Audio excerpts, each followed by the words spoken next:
Assalamualaikum Bu Hampriana. Waalaikumsalam, Butin.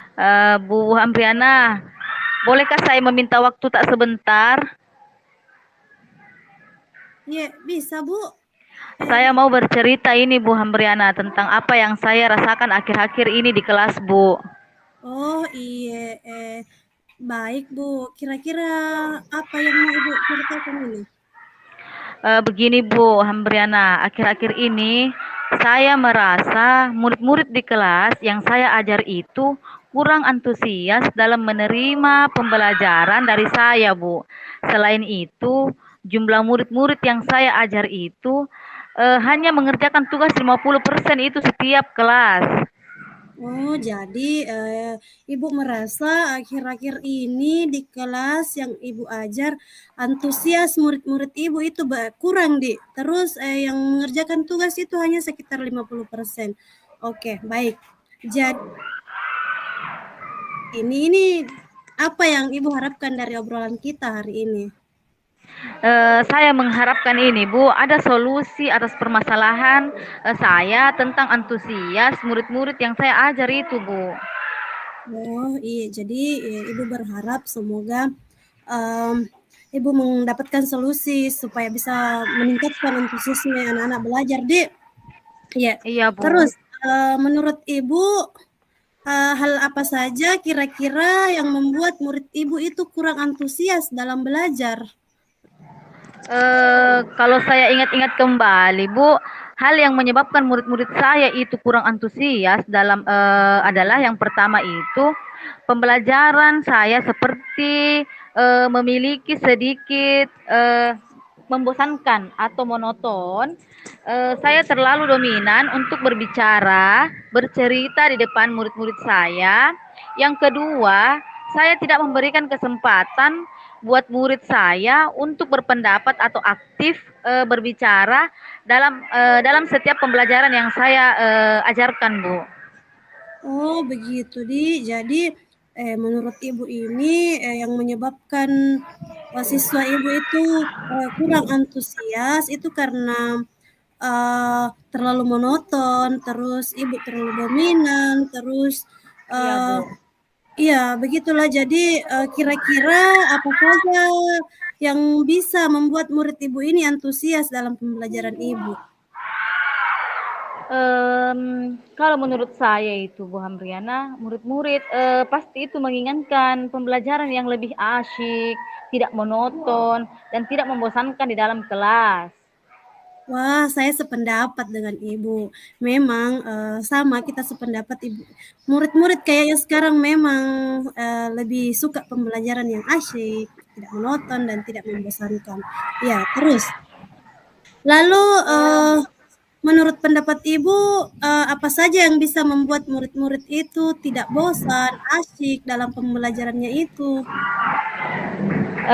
Menurut saya, Bu, pembelajaran itu harus terpusat pada murid seperti itu. Murid diminta untuk lebih aktif dalam pembelajaran, kemudian adanya ice breaking yang dilakukan oleh guru ataupun games supaya pembelajaran itu lebih menarik, lebih asyik dalam kelas. Oh, iya. Jadi menurut Ibu ini pembelajaran itu harus terpusat pada murid. Terus murid itu diminta untuk aktif dalam pembelajaran. Terus ada ice breaking begitu. Terus ada games-games begitu. Begitu. Iya, Bu. Iya, Iya. kemungkinan Iya, kenapa Bu? Kemungkinan ini Bu, karena tugas saya terlalu banyak dan berisi banyak pertanyaan sehingga saya tidak memberikan sumber belajar yang beragam dan mengasihkan kepada peserta didik kita. Oh iya, jadi itu mungkin satu faktor sehingga banyak yang tidak kumpul tugas deh, sesuai dengan yang Ibu tadi bahas karena terlalu banyak tugasnya. Iya, jadi Iya Bu, iya iya kemungkinan besar kalau itu Bu, karena saya terlalu banyak tugas dan berisi banyak pertanyaan tanpa saya memberikan sumber belajar yang beragam dan yang mengasihkan kepada peserta didik di sekolah Bu. oh iya iya, betul sekali. Terus kalau boleh tahu nih, Sumber belajar apa saja yang Ibu gunakan di sekolah?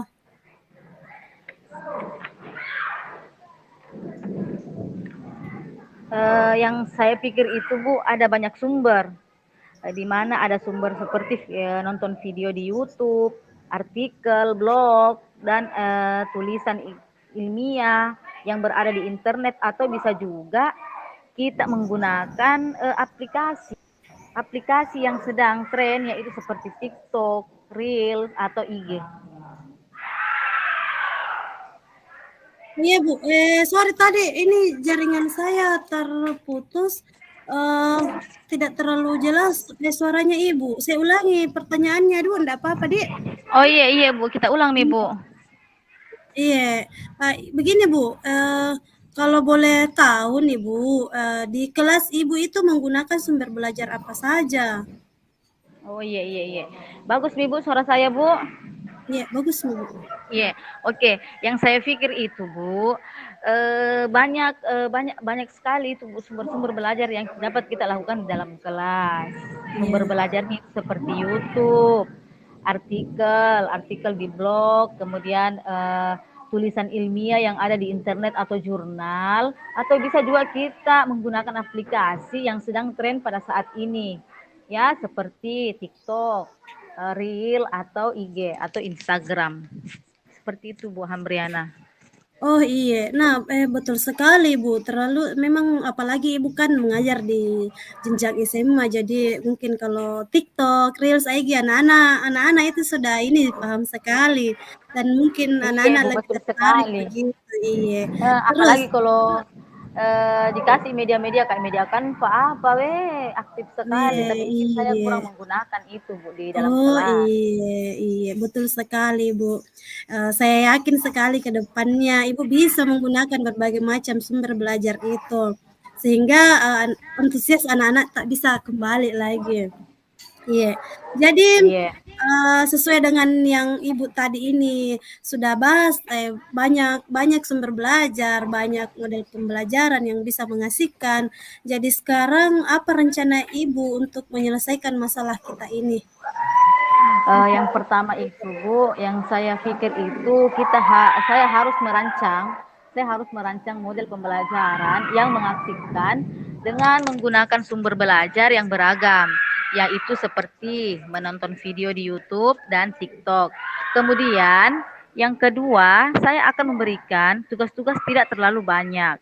Ya, kemudian bentuk tugasnya itu juga sesuai dengan minat bakat murid-murid saya di dalam kelas. Istilahnya, saya akan melaksanakan pembelajaran yang berdiferensiasi sehingga murid tidak terkesan dipaksa, atau tetapi mereka memang senang mengerjakan tugasnya. Misalnya menggunakan bentuk drama, lagu, puisi, pantun, laporan digital, dan banyak lagi lainnya, Bu. Seperti itu yang saya sudah rencanakan ini. Setelah kita Oh, iya. berbincang-bincang selama Iya, ini. bagus sekali ini rencana Ibu. Jadi, Ibu ini sudah merancang pembelajaran yang berdiferensiasi yang sesuai kebutuhan anak-anak, yang, konten-kontennya dari YouTube, TikTok. Jadi, murid-murid ini bisa berkesan. Oh iya, bagus sekali ini Bu, bagus sekali rencana Ibu. Mudah-mudahan Iya, berhasil alhamdulillah. Bu. Iya. Iya, Bu, iya, Bu. Terus, mmm, Iya, Bu. komitmen Ibu terhadap rencana Ibu ini bagaimana?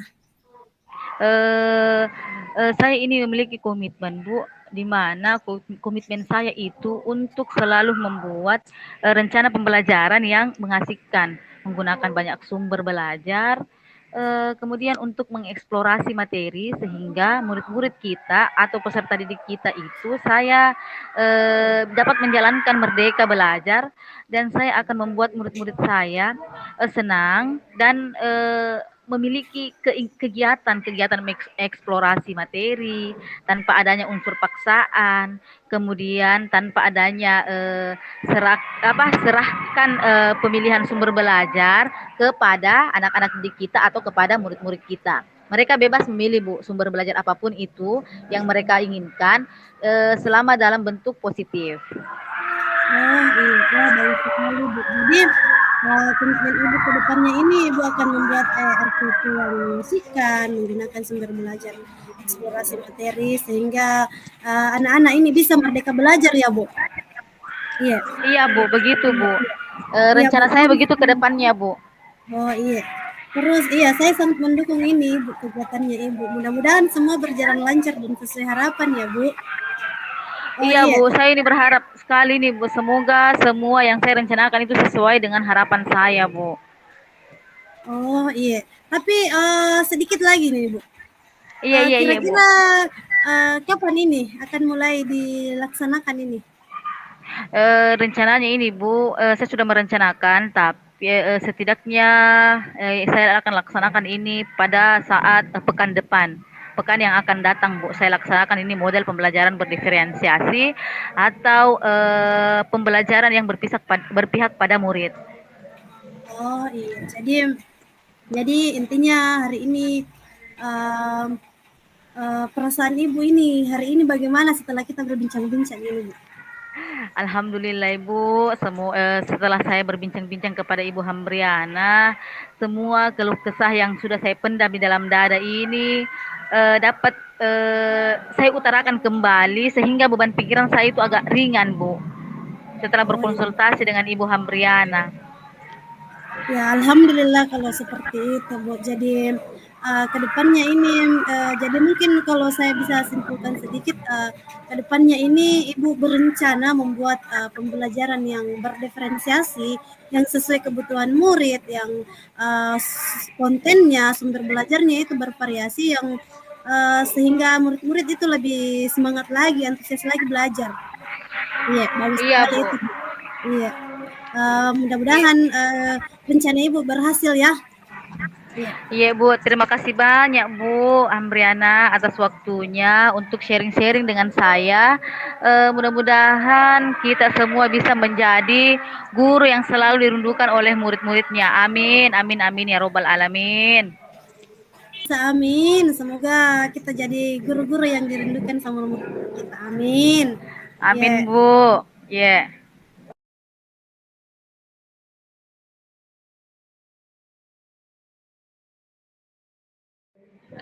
Assalamualaikum Bu Hambriana. Selamat siang menjelang sore Ibu. Waalaikumsalam warahmatullahi wabarakatuh, Bu. Bu Hambriana, sesuai Iya. dengan janji kita kemarin, hari ini kita akan berbincang-bincang sebentar ya Bu. Nah, dalam percakapan kita kali ini, apa yang kira-kira Ibu ingin bahas dengan saya? Oh iya Bu, hampir lupa juga ini. Masalahnya juga ini, maaf di Bu sebelumnya karena mati lampu jadi agak gelap gini mukaku. Iya Bu, ini saya juga mau pulang mini Bu, tapi hujan. Oh iya, jadi kita bincang-bincang dulu. Begini Bu, buka Iya. cerita ini tentang murid-muridku yang di kelas. Kayak semangat belajarnya itu tidak ada. Padahal saya sudah siapkan materi dengan baik. Saya sudah persiapkan dengan matang-matang. Tapi semangat belajarnya ya begitu kayak tidak ada. Wih, kenapa begitu Budi? Saya ingin bercerita ini, Bu. Oh begitu ya Bu. Terkait semangat belajar matematika ya Bu, Iya. kita bincang-bincangkan ini. Jadi apa yang Ibu Hambriana ini harapkan dari perbincangan kita pada pagi hari ini, pada siang hari ini? Oh iya, ini Bu, saya berharap semoga setelah setelah kita bercakap-cakap ini sebentar, saya bisa mendapatkan solusi bagaimana supaya saya bisa meningkatkan semangat belajar dari murid-murid saya itu, Bu. Baik Bu. Jadi Ibu berharap ini agar mendapat solusi tentang cara meningkatkan semangat belajar siswa Ibu ya dalam kelas. Iya, Bu, iya. Memang menurut Ibu apa ya semangat belajarnya itu seperti apa? Semangat belajar yang seperti apa Bu yang Ibu Hambriana inginkan? Oh iya Bu, kalau saya sih tidak terlalu berekspektasi yang ideal-ideal begitu Bu. Yang penting Ya ya ya kalau ya. menurut saya itu anak-anak yang semangat belajarnya itu ada. Yang penting dia Kalau ditanya dia aktif, terus dia tidak tidur-tiduran di kelas, tidak masa bodoh dengan pelajarannya, kalau dikasih tugas kalau tidak tahu, ya begitu nih tinggal saja.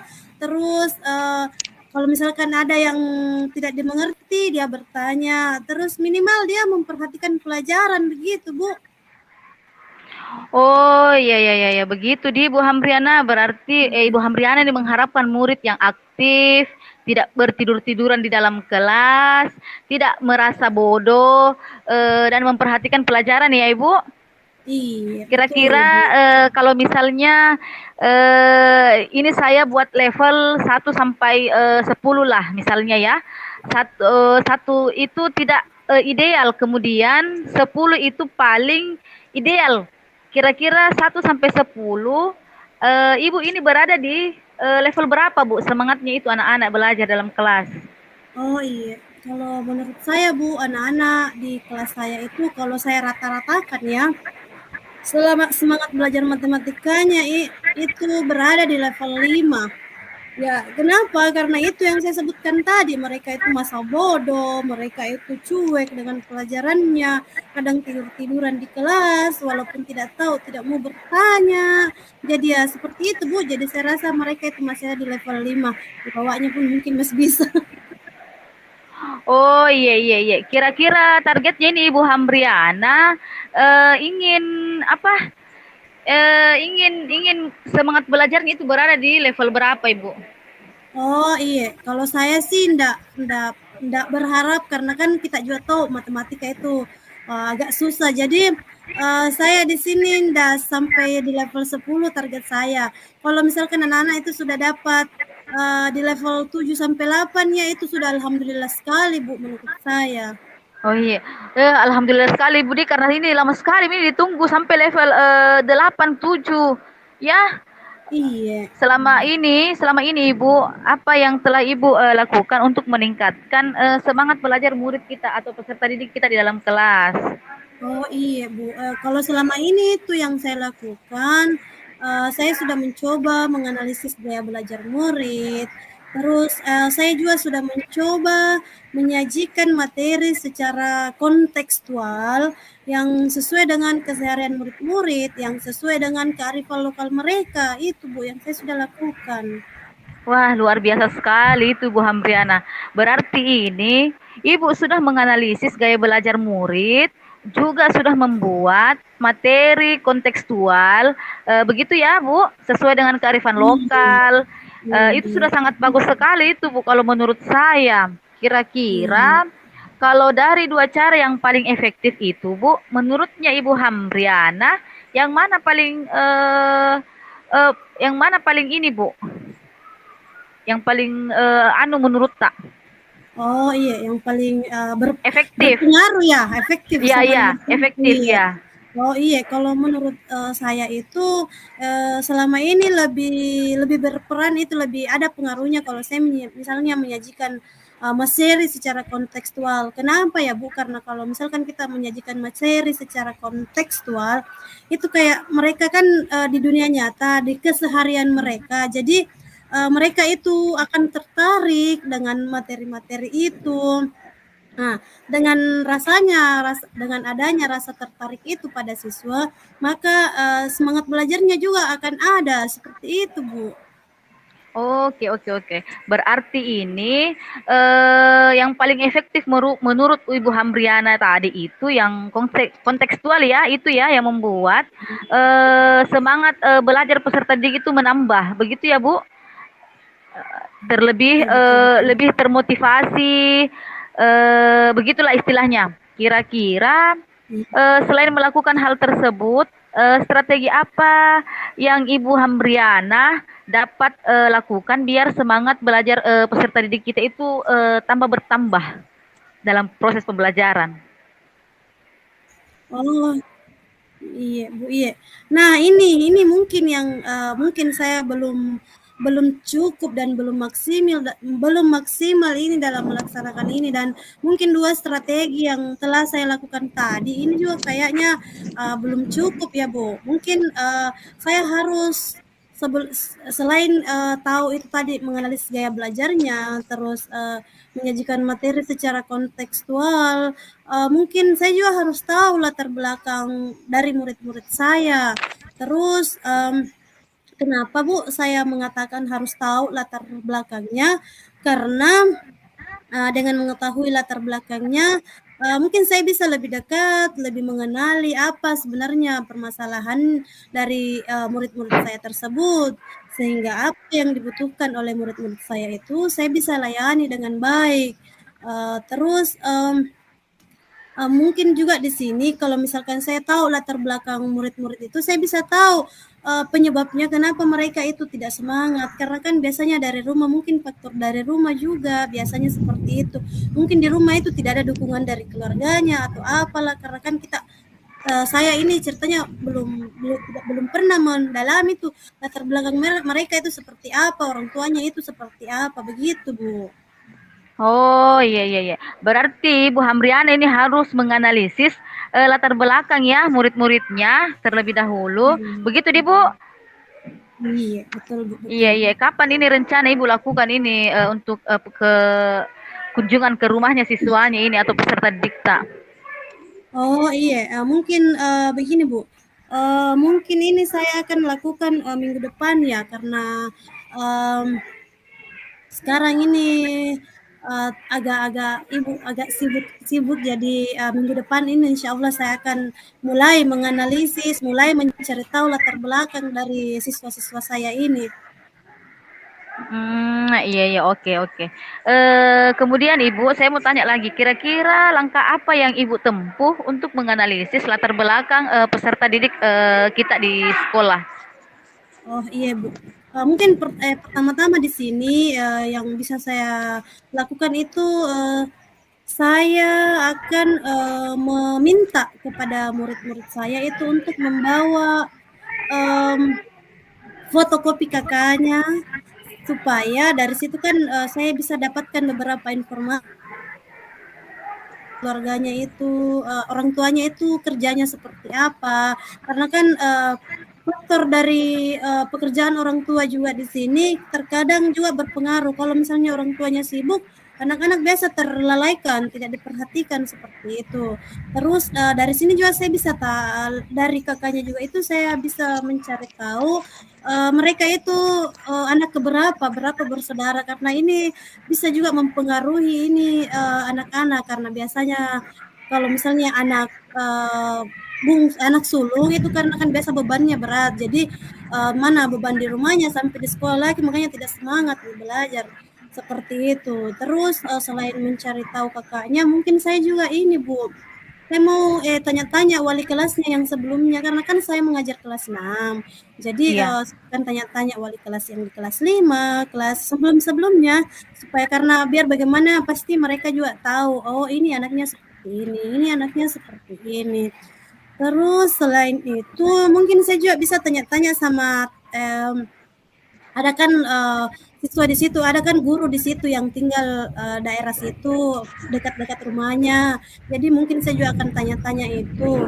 Dan yang terakhir mungkin, kalau perlu nih saya langsung bertanya sama orang tuanya, karena kan, sekarang kita ada Kombel ya, Kombel.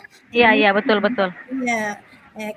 komunitas belajar. Ada kan kalau di sini tuh ada komunitas, peduli orang tua, Rokoku, ada. Jadi mungkin, saya akan dengan orang-orang orang tuanya di situ, Bu.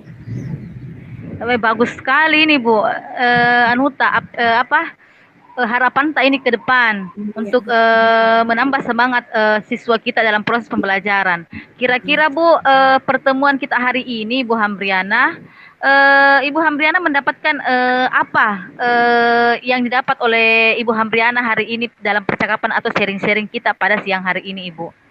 Iya, alhamdulillah sekali hari ini Bu, saya bisa, plong, bisa lega. Mungkin, dari tadinya karena saya sendiri kusut-kusut apa, sekarang kita sharing-sharing sehingga, apa yang ini di benak saya bisa saya ini. Jadi, hal yang saya dapatkan itu bisa saya ambil benang merahnya Bu, bagaimana supaya saya bisa meningkatkan semangat belajar murid saya. Ya, yang salah satunya itu caranya saya bisa dengan mengetahui cara belajar murid saya, gaya belajarnya, dengan mempersiapkan materi secara sekontekstual mungkin, terus dengan mengetahui latar belakang sosial dari si murid-murid saya supaya lebih memahami mereka sehingga saya dan murid-murid itu bisa lebih dekat dan setelah itu mungkin kalau kita dekat saya bisa tahu kebutuhannya apa, jadi saya bisa melayani kebutuhan murid-murid saya seperti itu, Bu.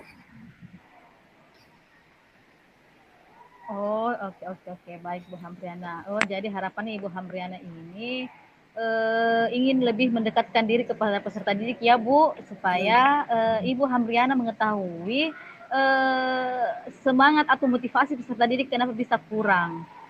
Oke, baik Bu Hamriana. Nanti kita ngobrol-ngobrol lagi ya Bu untuk mengetahui perkembangan Ibu Hamriana setelah melakukan strategi tersebut. Saya ingin mengetahui perkembangannya seperti apa pada saat Ibu setelah melakukan strategi pendekatan kepada orang tua, siswa, dan keluarga-keluarganya. Begitu Ibu. Oh Oke, iya Bu, siap, Bu. Terima kasih, Bu. satu lagi Ibu. Iya, silakan. Kan tadi Ibu Hamriana itu mengatakan ada strategi pendekatan yang dilakukan kepada peserta didik. Saya mau tahu itu Bu, seperti apa itu pendekatan Ibu, atau kita berkunjung ke rumahnya siswa atau apa? Oh, itu Bu, kalau yang seperti itu kan itu tadi kan saya sudah ini selain membawa kakaknya, saya tanya-tanya juga wali kelasnya. Terus ini juga tadi kan pendekatannya ya mungkin kalau diperlukan saya akan berkunjung, tapi untuk saat ini mungkin kita bisa manfaatkan grup WA untuk konsultasi dengan orang tuanya juga, iya. Oh iya iya, bagus sekali ini Bu Hamriana. Untuk mengetahui perkembangannya nanti ini, saya akan sharing-sharing lagi dengan Ibu Hamriana, entah itu bulan depan, minggu depan, 2 minggu ke depan. Di Bu Hamriana di. Iya, Bu, siap siap siap. Iya Bu. Eh, jadi setelah melakukan perkembangan nanti ada perkembangan pada saat Ibu Hamriana melakukan pendekatan kepada peserta didik. Minta tolong Ibu Hamriana share-share ke saya ya pendekatan-pendekatan apa yang digunakan nanti. Oh iya Bu, kalau perlu saya dokumentasikan, saya ini supaya komunikasi kita ini supaya Ibu bisa tahu ini perkembangannya bagaimana. Iya, itu nih Bu, karena saya juga ini sebenarnya Bu masih bingung Kak mau melakukan pendekatan seperti apa ini kepada siswa yang memiliki motivasi rendah. Tapi setelah saya berbincang kepada Ibu Hamriana, saya kepikiran, oh iya pendekatan ini yang mau saya lakukan supaya bisa kita meningkatkan motivasi belajar peserta didik. Oh iya, jadi kayak simbiosis mutualisme ini deh Bu. Iya betul betul betul, saling menguntungkan ya. Iya betul betul betul. Saling menguntungkan ini kita, aduh Iya. betul-betul ini. Alhamdulillah sekali Bu kalau Ya begitu. alhamdulillah.